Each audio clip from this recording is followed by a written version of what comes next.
Hello बच्चों, the question says bag 1 contains 3 red and 4 black balls while another bag 2 contains 5 red and 6 black balls.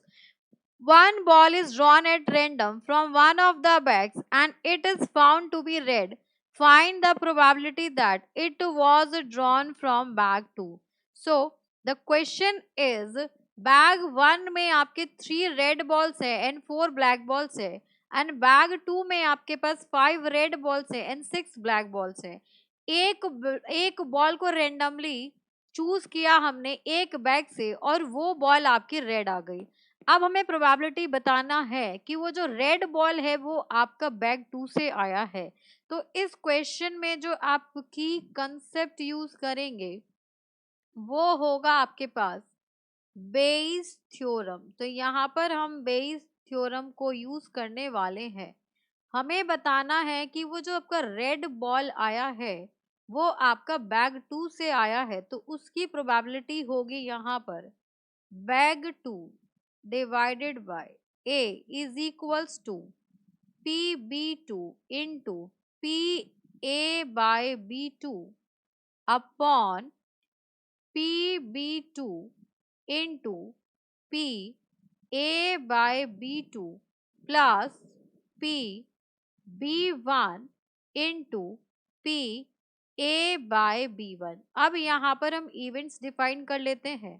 तो यहाँ पर आपके पास ए event है कि जो आपने बॉल चूज किया है वो आपका रेड है। सो बॉल ड्रॉन इज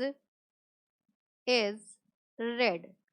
B1 की बात करें तो चूजन बैग इज 1। यहाँ पर जो आपने बैग चूज किया है वो आपने बैग 1 चूज किया है, इज 1। B2 की बात करें तो ये आपका इवेंट है कि जो आपने बैग चूज किया है वो आपका 2 है, बैग चूजन इज 2। अब यहाँ पर हम फाइंड आउट करते हैं बैग 1 को चूज करने की प्रोबेबिलिटी इक्वल होगी बैग 2 को चूज करने की, और वो होगी आपके पास 1/2, क्योंकि टोटल आपके पास 2 बैग हैं और 2 में से आप एक को ही चूज करेंगे। अब यहाँ पर आपके पास अगर बैग की बात करें तो देखिए यहाँ पर आपके पास बैग 1 है और एक आपका बैग 2 है। बैग 1 में आपके पास 3 रेड बॉल्स हैं, तो यहाँ पर आपके पास रेड बॉल्स है 3 और बैग 1 में आपके पास वाइट बॉल्स कितनी है, तो 4 आपके पास ब्लैक बॉल्स है। यहाँ पर आ गया आपके पास ब्लैक बॉल्स 4। बैग 2 की बात करें तो यहाँ पर आपके पास रेड बॉल्स हैं 5 और यहाँ पर आपके पास ब्लैक बॉल्स है 6, यही गिवन है आपको।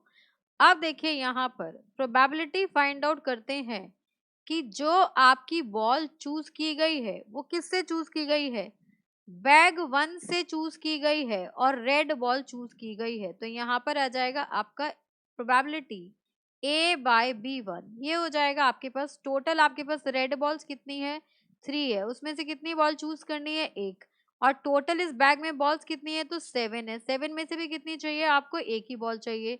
सो इसको जब हम सिंप्लीफाई करेंगे तो यहाँ से हो जाएगा आपके पास 3 फैक्टोरियल अपॉन 2 फैक्टोरियल और ये हो जाएगा आपके पास 7 फैक्टोरियल अपॉन 6 फैक्टोरियल। तो इसको सॉल्व करिए तो ये 3 मल्टीप्लाइड बाई 2 हो जाएगा, ये आपके पास 2 हो जाएगा, ये आपका 7 multiplied by 6 factorial upon 6 factorial, ये कैंसिल आउट हो गया, यहाँ से ये कैंसिल आउट हो गया। तो इसकी प्रोबेबिलिटी आ गई 3/7, यानी कि जो रेड बॉल है वो आपका बैग 1 से आया है। अगर हम प्रोबेबिलिटी फाइंड आउट करें कि जो रेड बॉल है वो आपका बैग 2 से आया है तो उसका हो जाएगा आपके पास यहाँ पर 5 बॉल्स हैं आपके पास रेड, जिसमें से हमें एक ही बॉल चाहिए। यहाँ पर हमने यही किया है कि यहाँ पर एक ही बॉल ड्रॉ किया था एंड टोटल कितने हो जाएंगे, टोटल आपके पास 11 बॉल्स हैं, उसमें से भी आपको एक ही चाहिए। तो इसको अगर हम सिंप्लीफाई करें तो ये हो जाएगा आपके पास 5 फैक्टोरियल अपॉन 4 फैक्टोरियल, ये हो जाएगा 11 फैक्टोरियल अपॉन 10 फैक्टोरियल। सो ये हो गया आपके पास 5 multiplied by 4 factorial upon 4 factorial.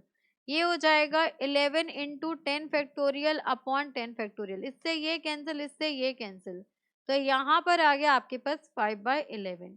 अब हमें क्या चाहिए कि जो आपका बैग सेलेक्टेड है वो आपका बैग 2 है, तो यहाँ पर आ जाएगा आपके पास प्रोबेबिलिटी कि जो आपका चूजन बॉल है वो आपका बैग 2 से है, तो ये हो जाएगा आपके पास B2 को चूज करने की प्रोबेबिलिटी 1/2 है मल्टीप्लाइड बाय B2 से बैग बॉल आने की जो प्रोबेबिलिटी है वो आपकी 5/11 है अपॉन 1/2 मल्टीप्लाइड बाय 5/11 प्लस ये हो जाएगा आपके पास 1/2 मल्टीप्लाइड बाय 3/7। अब 1/2 सब में कॉमन आ रहा है, ये आपका इससे कैंसिल, ये आपका इससे कैंसिल, तो यहाँ पर आ गया आपके पास 5/11। यहाँ अगर आप एलसीएम लेंगे तो 11 मल्टीप्लाइड बाय 7, ये हो गया आपके पास 35 एंड यहाँ पर आ गया आपके पास 33। अब इसे आप सिंप्लीफाई करते हैं तो देखिए 11 से 11 कैंसिल आउट हो गया, ये आपका चला जाएगा 5 मल्टीप्लाइड बाय 7 अपॉन 5 प्लस 3, ये आपका 8 हो गया, 3 प्लस 3 आपका 6 हो गया, तो यहाँ से आपकी वैल्यू आएगी 35/68। तो for this question required probability कि जो आपका रेड बॉल है वो बैग 2 से है वो होगा आपके पास 35/68। So for this question, this is the final answer. Hope you understood it very well. Thank you so much. Best of luck.